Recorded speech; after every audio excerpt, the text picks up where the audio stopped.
Hi, I'm Helen Vaughn. I'm going to read to you today from The Wind and the Willows by Kenneth Grahame, published in 1908 with permission from egmont.co.uk. I'm going to start with Chapter 1, The Riverbank.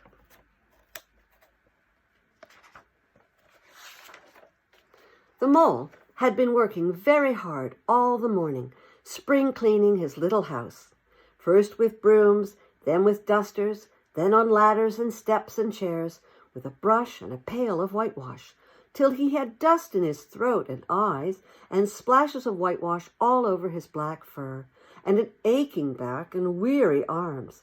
Spring was moving in the air above and in the earth below, and around him penetrating even his dark and lowly little house, with its spirit of divine discontent and longing. It was small wonder then that he suddenly flung down his brush on the floor and said, "Bother!" and "Oh, blow!" and also "Hang spring cleaning!" and bolted out of the house without even waiting to put on his coat. Something up above was calling him imperiously, and he made for the steep little tunnel which answered in his case to the gravelled carriage drive, owned by animals whose residences are nearer to the sun and air.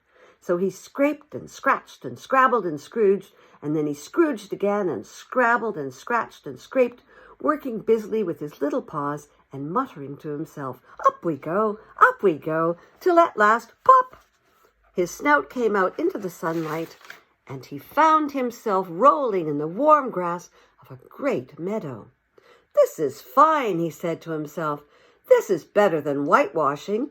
The sunshine struck hot on his fur, soft breezes caressed his heated brow, and after the seclusion of the cellarage he'd lived in so long, the carol of happy birds fell on his dulled hearing almost like a shout. Jumping off all his forelegs at once, in the joy of living and the delight of springs without its cleaning, he pursued his way across the meadow till he reached the hedge on the further side. "Hold up," said an elderly rabbit at the gap. "Sixpence for the privilege of passing by the private road." He was bowled over in an instant by the impatient and contemptuous mole, who trotted along the side of the hedge, chaffing the other rabbits as they peeped hurriedly from their holes to see what the row was about. Onion sauce," he remarked jeeringly, and was gone before they could think of a thoroughly satisfactory reply. Then they all started grumbling at each other. "How stupid you are! Why didn't you tell him? Why didn't you say you might have reminded him?" and so on in the usual way. But of course it was then much too late, as is always the case. It all seemed too good to be true. Hither and thither through the meadows he rambled busily along the hedgerows, across the copses, finding everywhere birds building, flowers budding, leaves thrusting, everything happy and progressive and occupied. And instead of having an uneasy conscience pricking him and whispering, "Whitewash," he somehow could only feel how jolly it was to be the only idle dog among all those busy citizens. After all, the best part of a holiday is perhaps not so much to be resting yourself as to see all the other fellows busy working. He thought his happiness was complete, when just as he meandered aimlessly along, suddenly he stood by the edge of a full-fed river. Never in his life had he seen a river before. This sleek, sinuous, full-bodied animal, chasing and chuckling, gripping things with a gurgle, and leaving them with a laugh, to fling itself on fresh playmates that shook themselves free and were caught and held again, all was a shake and a shiver, glitter and gleam and sparkles, rustle and swirl, chatter and bubble. The mole was bewitched, entranced, fascinated. By the side of the river he trotted, as one trots, when very small, by the side of a man who holds one spellbound by exciting stories. And when, tired at last, he sat on the bank, while the river still chattered on to him, a babbling procession of the best stories in the world, sent from the heart of the earth to be told at last to the insatiable sea.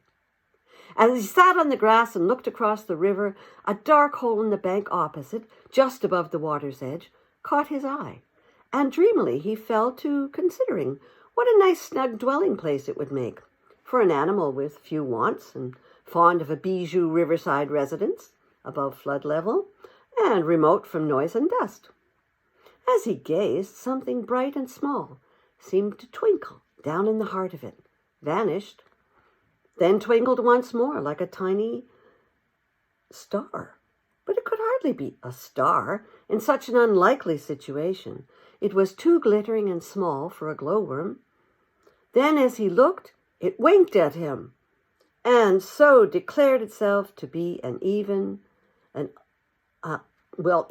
eye, and a small face began gradually to grow up round it, like a frame round a picture. A brown little face with whiskers, a grave round face with the same twinkle in its eye that had first attracted his notice. Small neat ears and thick silky hair. It was the water rat. Then the two animals stood and regarded each other cautiously. "Hello, Mole," said the water rat. "Hello, Rat," said the Mole. "Would you like to come over?" inquired the rat presently. "Oh, it's all very well to talk," said the Mole, rather pettishly, he being new to a river and riverside life and its ways. The rat said nothing, but stooped and unfastened a rope and hauled on it, then lightly stepped into a little boat, which the Mole had not observed.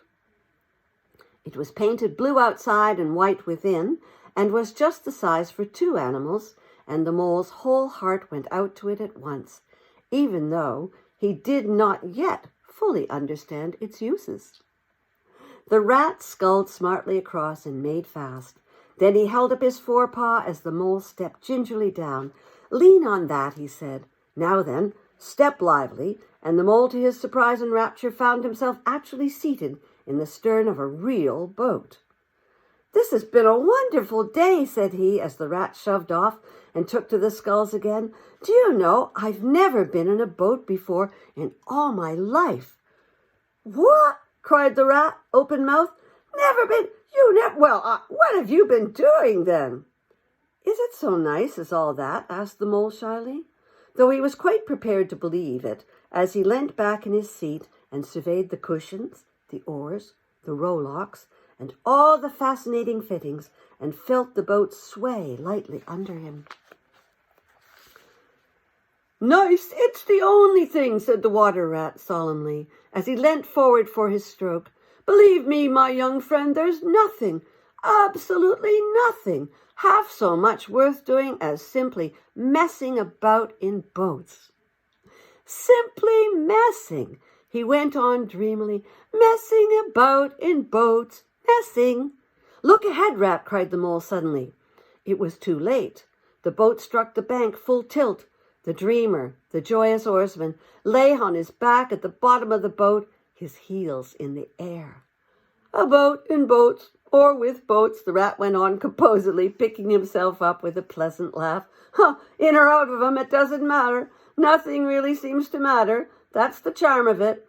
Whether you get away or whether you don't, whether you arrive at your destination or whether you reach somewhere else, or whether you never get anywhere at all, you're always busy. You never do anything in particular, and when you've done it, there's always something else to do, and you can do it if you like, but if you'd much better not. Look here, if you've really nothing else on hand this morning, supposing we drop down the river together and have a long day of it." The Mole waggled his toes from sheer happiness, spread his chest with a sigh of full contentment, and leaned back blissfully into the soft cushions. "What a day I'm having," he said. "Let us start at once."